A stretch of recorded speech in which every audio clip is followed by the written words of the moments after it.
السلام عليكم ورحمة الله. أنا والله ما كنت ظاهر أسهر تاني عشان ما الناس يقولوا الزول ده شنو كل مرة ظاهر لنا، لكن الحاجة اللي حصلت خلتني والله طلعت، يعني لازم أطلع. الليلة على الأربعاء الموافق يوم 26/6/2024 أصدرت الحكومة قرار بإغلاق جميع المدارس السودانية في مصر، حتى من ضمنها المدرسة تحت المركز الثقافي، المدرسة الحكومية التابعة لوزارة الثقافة ومدرسة حكومية متفق عليها بين مصر والسودان، برضه أغلقت أبوابها. أغلقت أبوابها بسببنا نحن، بسبب السودانيين. نحن برانا شلنا أصبعنا كده وصلنا بينا تمام، أغلقوا المدارس، وده أول قرار طلع، ولسه في قرارات الناس لسه في سلسلة بتاعت قرارات بدأت تنزل، في سلسلة بتاعت قرارات جاية نازلة، وكلها ما في صالح اللاجئين السودانيين في مصلحة اللاجئين السودانيين، مع انه هنا في جاليات يمنية، في جاليات عراقية، في جاليات ليبية، في جاليات اريترية، في جاليات صومالية، لا بس الجالية اليمنية، الجالية السودانية. ليه الجالية السودانية؟ لأنه الجالية السودانية قليلين أدب وصعاليك وبتاع مشاكل وعنصريين لدرجة بعيدة، بتعنصروا على الناس في بلدهم بتعنصروا على المصريين في بلدهم، والله زي ما اقول لكم قاعد عنصروا على السودانيين في بلدهم، على المصريين في بلدهم. والله الشعب السوداني قاعد في مصر قاعد يعنصر على المصريين الموجودين في بلدهم، جاي من هناك شايل الثقافه الوسخه دي في راسه، وجاي من هناك قاعد يتعنصر على اصحاب البلد. يا اخواننا والله شفنا بعيوننا ولا حكوا لنا، السودانيين جاي من هناك قاعد يتعنصروا على اصحاب البلد. طيب يا عنصريين انتوا، الشعب السوداني يا عنصري، حتمشوا عطبره الستار الرحيل ده حيرحلونا. انا غايت وحيلان في كده في بوجي، والله انا في محلات بديت ابيع وما برجع بضاعه، اخدها قروش لحد ما اوفي اظبط اموري واشيل بوجتي وارجع السودان. طيب بعد ما نرجع السودان حنمشي عطبره اللي جارب ابو 700 وابو مليار ده البيت باوضه الجالوس، هنقدر نعيش هناك؟ ما حنقدر.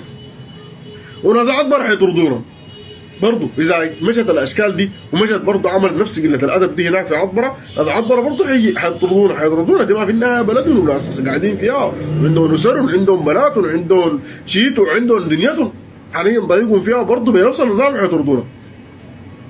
طيب حتمشوا كسره، ناس كسره دي اصلا طردوكم وقفلوا الباب.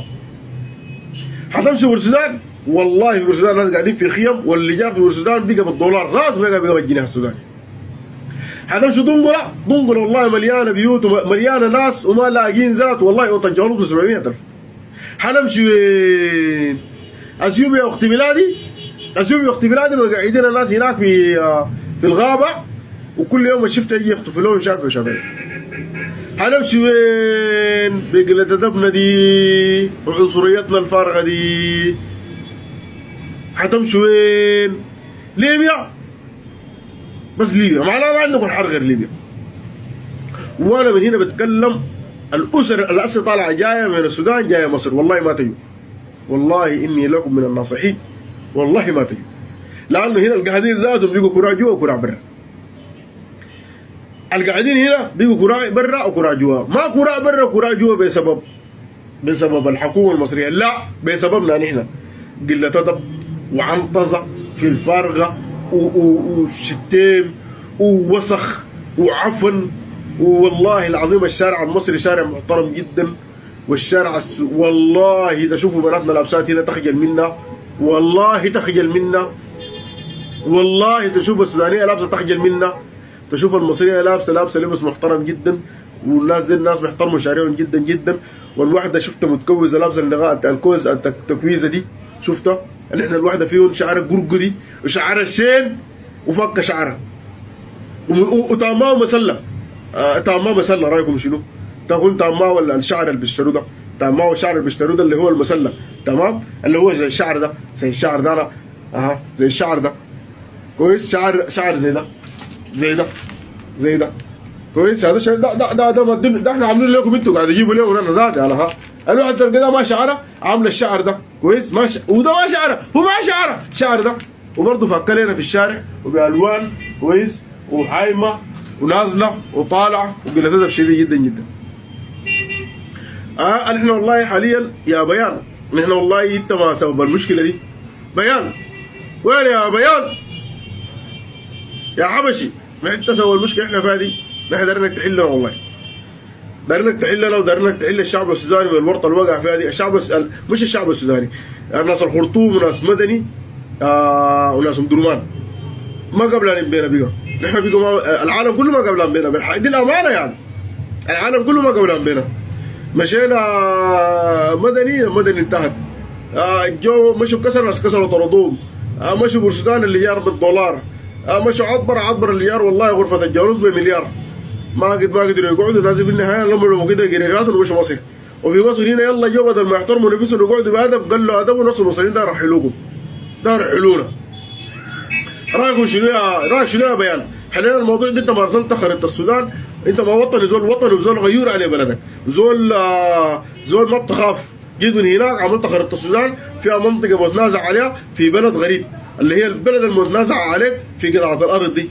فنحن دايرين انك تحلنا من الموضوع ده. ولا كانت هي قله ادب وسفاهه ساي؟ كانت قله ادب وسفاهه ساي؟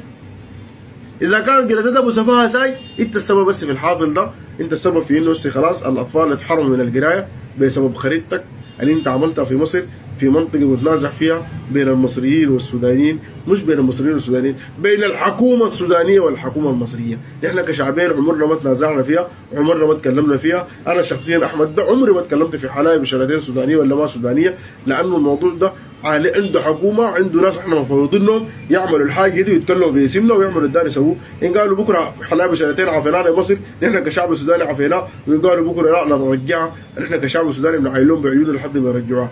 نحن ما عندنا دخل الموضوع ده نهائي كشعوب، نحن كشعوب ما عندنا دخل، دي موضوع بتاع حكومات وهم ادرى بها.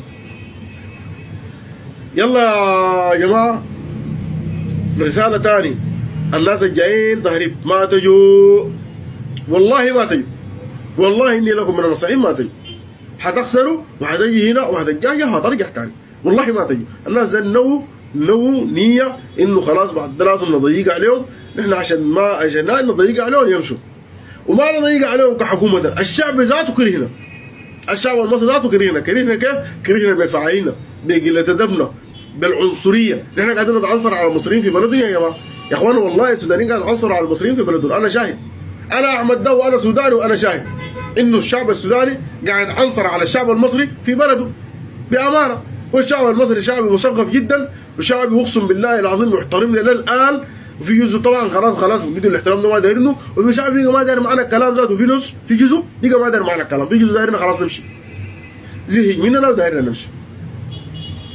تمام؟